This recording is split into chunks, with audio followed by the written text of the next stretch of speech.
Welcome. We're going to talk about the TMZ, the Real Hulk Hogan documentary special. Not really a documentary as much as it was an elongated tribute, about 50 minutes with commercials. And I got to say, it was actually okay, you know. Now, with as far as documentaries go, it wasn't that good. But if you look at it as a collection of interviews and reflections and telling the life story of Hulk Hogan and what he brought to the world, and talking a little bit about the detractions from the world as well.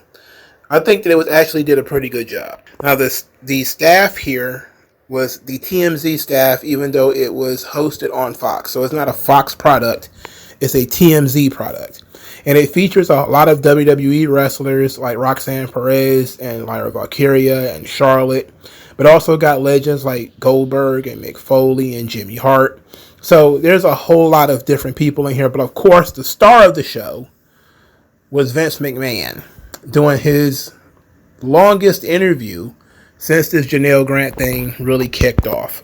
I gotta say, that was the highlight of this piece, is Vince giving you a peek into his relationship with Hulk Hogan and how he felt about Hulk Hogan, which, of course, was not expressed on a WWE product.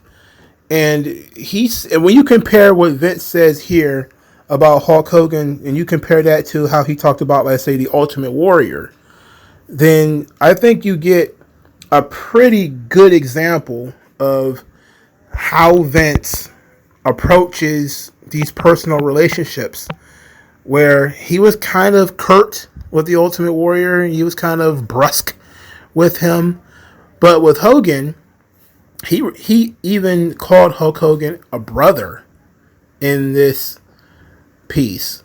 He referred to him as family. He said that when Hogan died, it was a blow to his heart.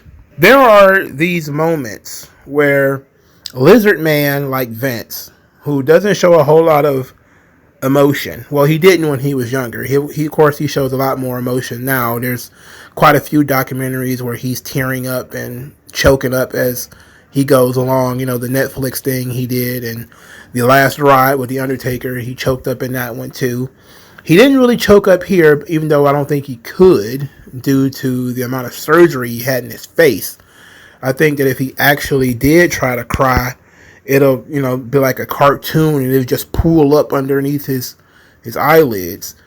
But him referring to Hulk Hogan as a brother was very special, because they're very close in age. Vince is about 7 or 8 years older than Hulk. But they worked on this project known as WrestleMania in the WWE. They worked on this project together for a really long time, and yes, you get your Meltzers and all these people who say, well, there was wrestling before 1984. But for a lot of people, globally, wrestling started in 1984 with Hulkamania running wild. Yes, there are some people older than that, but for the most part, in terms of mainstream, national, professional wrestling, it begins with Hulk Hogan and Vince McMahon and WrestleMania and Rockin' Wrestling and MTV and all this sort of stuff. Vince claimed he knew what America wanted, something larger than life, someone charismatic, that Hulk Hogan was one of a kind, and in a sense, a pioneer for wrestlers that would go on in later years to become popular in movies and different other avenues. So guys like Batista and The Rock, even though Batista's name was never mentioned, The Rock's name was mentioned quite a bit in terms of doing movies and such. Even though Hogan's movies weren't all that successful, the fact that studios were willing to invest money, and not just Vince, who financed No Holds Barred, but other studios were willing to invest money into Hulk Hogan movies, as terrible as they were, and TV products, as terrible as they were, shows that they were banking on his star power. And yes, there were wrestlers that did movies before Hulk Hogan did Rocky 3. There have been wrestlers in movies before. There have been wrestlers who were TV stars locally and nationally, in quotations. They may have been a big star in multiple different promotions before. But Hogan took the business by storm. And that's something that they really put over in this piece. Sylvester Stallone was also in this, which was pretty good. And he talked about the goodness of Hulk Hogan. He said that the Hulkster had a self-depreciating sense of humor, and he had a glow about him. I was like, oh, hell no. Now, Sly, I wouldn't have let Sly get away with a lot. But him saying that Hulk Hogan literally was glowing, like he had a glow to him. I'm like, oh no. But he told these great stories about Hulk Hogan meeting his daughters and calling them on the phone and always making time for him and his family. And he told this that Hulk Hogan always wanted to be a role model, that he was willing to go out there and put forth the effort on what it took to be a role model, that he was fearless in that way. And I appreciated that. I also appreciated that he told the story of how he expected to get injured filming Rocky 3, but then he learned the magic of pro wrestling, that this massive guy is actually doing more damage to himself than he is to Sly. And he says, well, you can't fake gravity. So I appreciated Sylvester Stallone being in this. I thought that was pretty sweet. Bill Goldberg, he was in this as well. He talked about how horrible he felt when he heard that Hulk had passed away. And he talked about, Hulk mentoring him through the business in WCW and how much that meant to him. I thought that was very sweet. And basically Hulk Hogan opening the doors for other wrestlers to have these opportunities in acting and in other endeavors. And I thought that was pretty sweet too, because Goldberg had done movies and he's been part of TV shows and stuff like this. So he basically wanted to give Hulk Hogan his recognition for opening the door for somebody like him. And I thought that was very cool. Mick Foley probably was one of the more interesting ones, because Mick Foley is an SJW. And I was very interested in hearing how Foley would take the Hulk Hogan race stuff, because Vince would say he was aghast. This is Vince McMahon we're talking about here. Nobody even believes that he was that upset by it.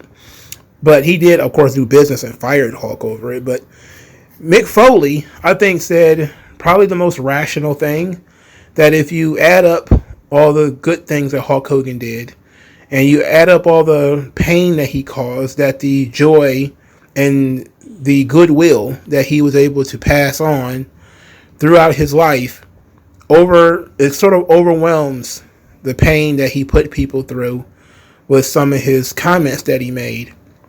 And of course, he said the last time he talked to Hulk Hogan actually apologized to him for some of the things he said on the Canadian sports show, where he talked about basically Mick Foley being a fat, train wreck. And he was in the gym working out, and he wanted to apologize personally to Mick Foley for that. And he said he didn't really have to do it. He figured there was water under the bridge, but Hogan went out of his way to apologize to him. So he felt like that's who Hulk Hogan really was, or at least in his older age and more mellow age, that he was more reflective and he was more apologetic. He also discussed the reaction, sort of the ugly underbelly of Hulk Hogan's death, of people actually celebrating it. And Foley said that he believes that this is cultural, that, we live in a society now where people can get off on that sort of thing. And he felt like it weighs him down, and it weighs down even the people who participate in it. And I tend to agree, but you have to recognize too that the only thing people love more than putting a hero on a pedestal is tearing a hero off a pedestal. They love, and the kind of people who celebrate someone's death, they really enjoy tearing down statues and, spreading really horrible stuff about your name, whether it's true or not. And they really get off on it. So while he says that, it was kind of a bummer for him He thought about it from the perspective of Hulk Hogan's children, who made no appearance. Neither one of his children were featured in here, except a short clip of Brooke when she was on TMZ. But they didn't do any new interviews for this sort of thing. But Foley talked about, hey, he's got children, he's got wives to see this, friends. They don't deserve this sort of vitriol being dumped on Hulk Hogan. And I think that that's a really good point to make.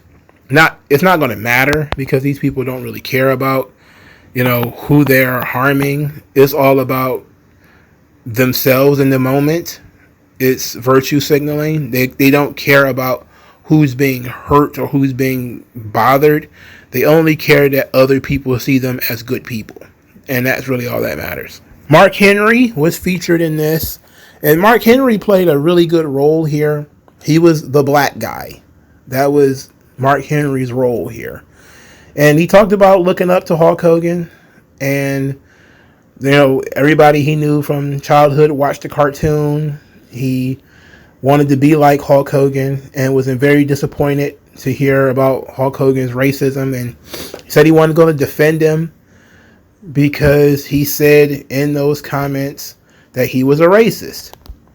And of course, this is juxtaposed to Vince McMahon earlier saying that he doesn't think that Hulk Hogan is a racist, but he believes that he said racist things. Which, of course, a lot of people are like, how can you say racist things and not be a racist? There's a difference between what's in the heart and what's in the head, I guess you could say. People say things all the time that they don't mean. And I know Hogan has said these things more than once.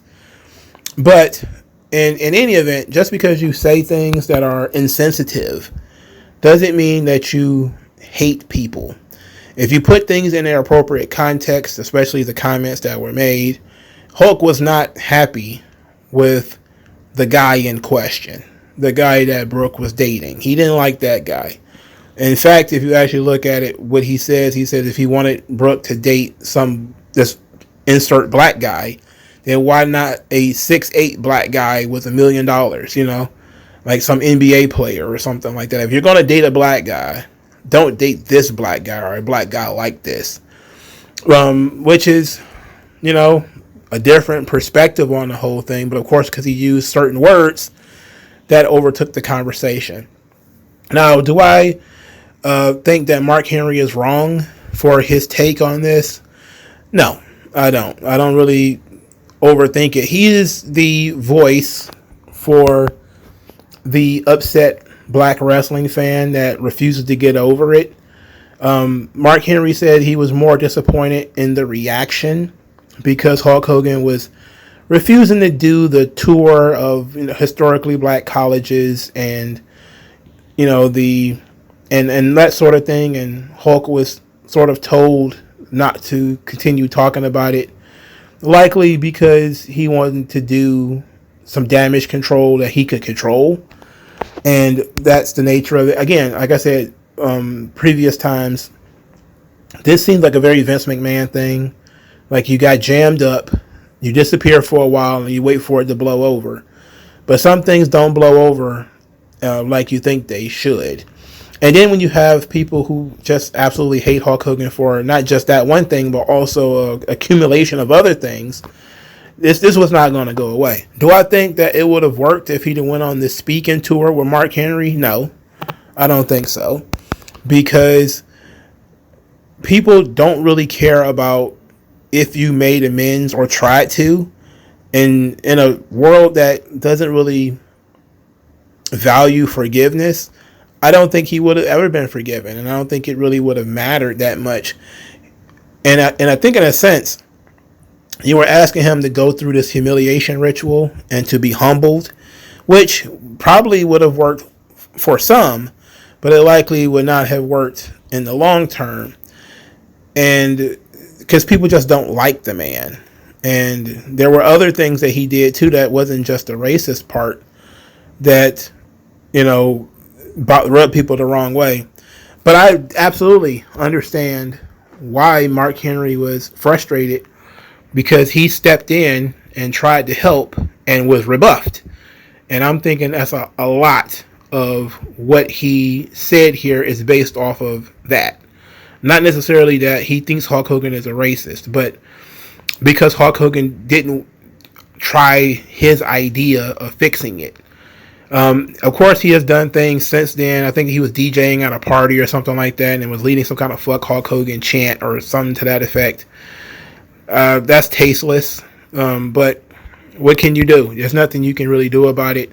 He's got to live with that. You just got to take it in stride. Now, back to what Vince said about he didn't believe that Hulk Hogan was a racist, but Hulk Hogan said racist things.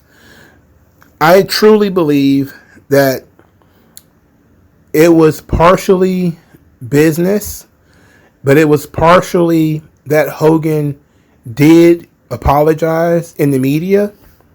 Again, people don't realize he did this because these things were in controlled settings where Hogan apologized in a 2017 TMZ interview and said that that's not who he is. He's not a racist.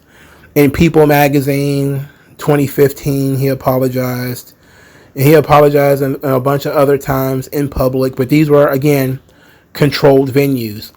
And I think that when you are somebody like Vince and you're in a position where you know this guy for a long time and you have substantial black talent on the roster, you kind of have to make an example out of him. It's not like Hulk Hogan is an active wrestler anyway, so you can afford to cut him off for, I think it was 3 years that he got fired, and then bring him back, as long as he makes this sort of apology to the locker room, which of course we've heard that there was a couple of those. There was also some wrestlers who said that Hulk Hogan apologized to them personally. So there's things here and there about this whole thing, but Vince not believing that Hulk Hogan was a racist it feels accurate to me, as I have seen a lot of people say things that they shouldn't say, and they don't get really held accountable for it. I mean, look at Eminem. I'm not deflecting. I'm just using Eminem as an example. When Benzino put out the Eminem tapes of him calling his ex-girlfriend a black bitch and using the N-word and all that sort of stuff, people thought that was going to be the end of Eminem's career. And it wasn't. It hurt some of his professional connections, but he still sold millions and millions of albums, and it really didn't hurt him at all. So was it really the racism that hurt Hulk Hogan, or was it something else? And I'm thinking it was probably a combination of things. Now, in terms of what Mark Henry said about, hey, Hulk Hogan said he was a racist. It's like, well, I hate to put it this way, but we do have an intellectual movement these days called anti-racism, in which white people have to admit that they were racist. In order for them to be anti-racist, you have to first admit that you are a racist. So it's odd to me that, Mark Lamont Hill and all these people who believe in anti-racism, who bought Robin DiAngelo's book where she admits to being a racist and all these sorts of things, because this is how you engage in penance in the white liberal community, is you have to admit to being a racist. These people believe this. But when it comes to Hulk Hogan, it becomes, the scarlet letter. He said he was a racist, so it is what it is. So did Robin DiAngelo. So did so many of these white kids on college campuses who have read these anti-racist books, who walk around saying, I have to admit to being racist because I'm white.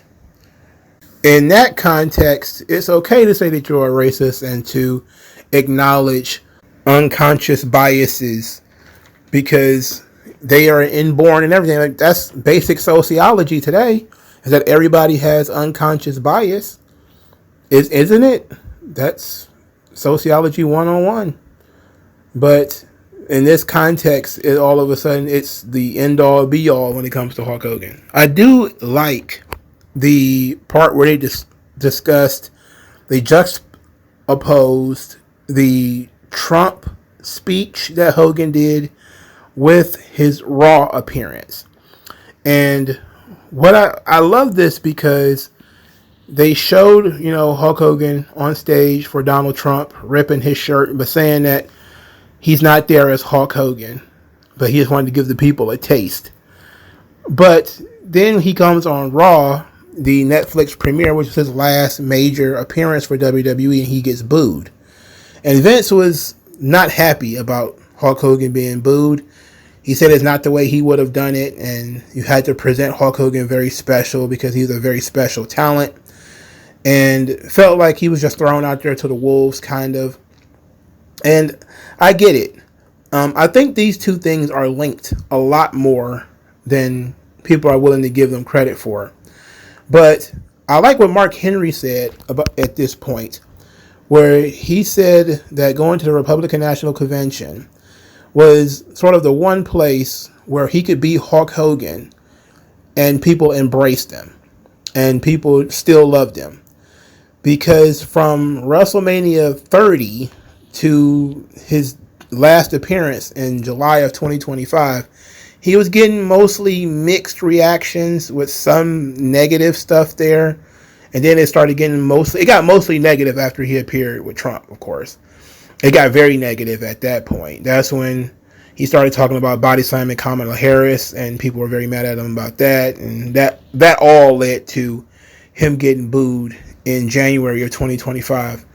None of that should be discounted. And I think a lot of the people who are celebrating Hulk Hogan's death, a lot of that has to do with him being a Trump supporter as well. You got to understand now that being a Trump supporter it's like having leprosy almost, They try to destigmatize having HIV, but my God, if you got a little bit of that MAGA, all of a sudden, you're the worst person in the world. They want to put you on an island and nuke the island. I don't think that it has anything to do with racism. I think that's what people want to blame it on. But these people spent almost 10 years telling individuals in the New York Times and New Yorker magazine or whatever that if your favorite uncle is a Trump supporter, you have to cut him off. If your dad, whom you love very much, is voting for Trump, you don't have to speak to him. This sort of propaganda has been pumped into people's brains for almost 10 years. I'm thinking that has a whole lot to do with Hulk Hogan getting booed. Again, Eminem, he didn't lose a single black friend when those tapes came out. He didn't lose any money. I don't think he lost any sponsorships. Nothing happened. He doesn't get booed when he goes out on stage. When he was on Saturday Night Live or nothing like that, nobody booed him. He was a guy who was frustrated. He made racist comments, but he's not a racist person. So, oddly enough, Eminem can get away with it, but Hulk Hogan can't. That must be something, right? Anyway, they discussed Hulk Hogan's legacy. And of course, a lot of people put him over. One of the most interesting things is Sylvester Stallone said that Hulk Hogan was the father figure of wrestling. Basically in terms of being a role model. Which made me think a lot about Bill Cosby. Because they come from that same era. The 80s.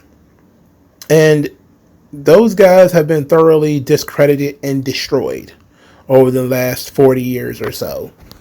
They've run Hulk Hogan through the mud, ripped him to shreds. They've run Bill Cosby through the mud, ripped him to shreds too. Both deserved it. But it says a lot that these were heroes, guys who were seen as wholesome. And then now they're pariahs. They're evil. They're people that folks celebrate their downfall. And I never want to be this kind of famous. That's one thing that has nothing to do with Hulk Hogan. It was just like something that popped into my head. Like, I never want to be famous enough where if you stumble, people are happy, right? I never want people to smile at my misfortune, and like I don't want to bring out the worst in people. You shouldn't want that.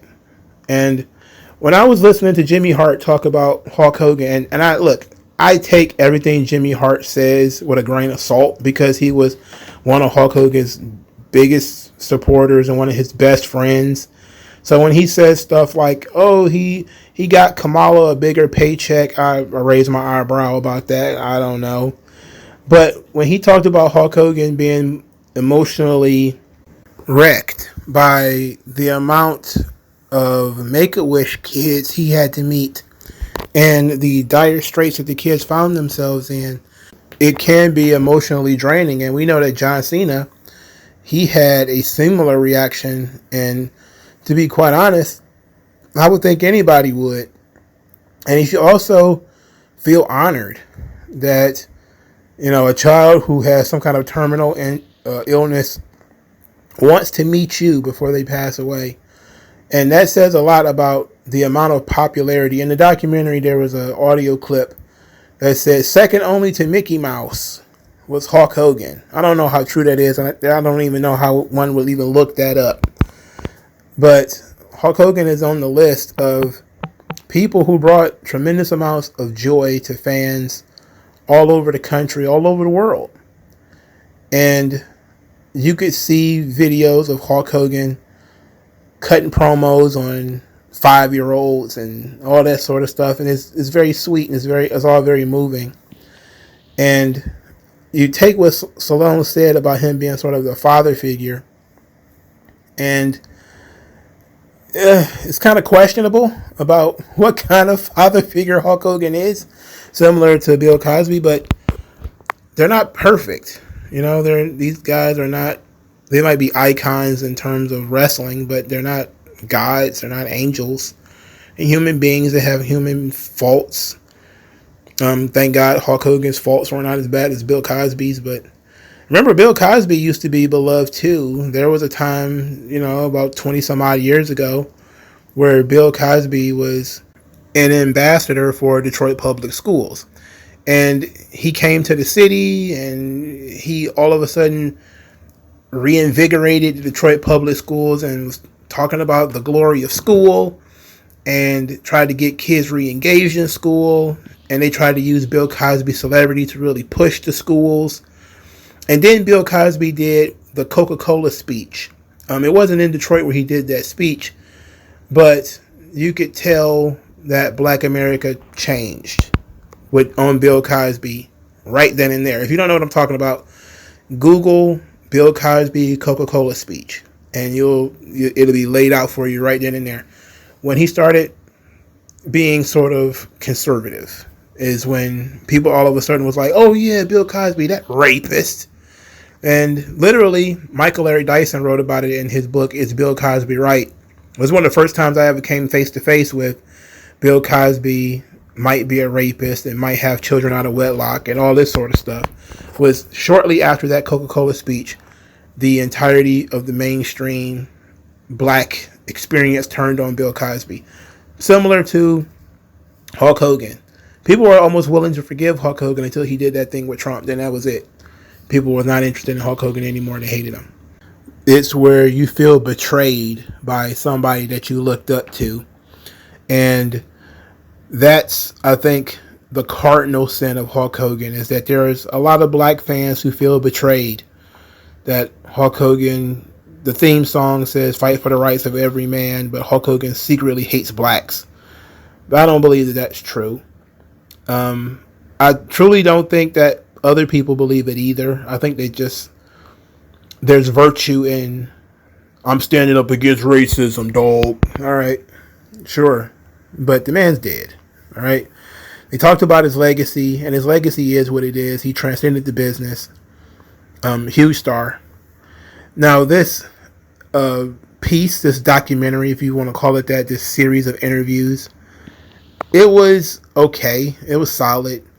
They didn't do a whole lot of detail in Hulk Hogan's career.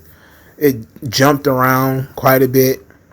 They were far more interested in humanizing Hulk Hogan and talking about him as a person and getting the talking heads to pop on and discuss the various successes that Hulk Hogan had in the WWF and even in WCW, even though they didn't mention WCW that much. They did mention, of course, Hollywood Hulk and how much money he made doing that. But they barely touched his career.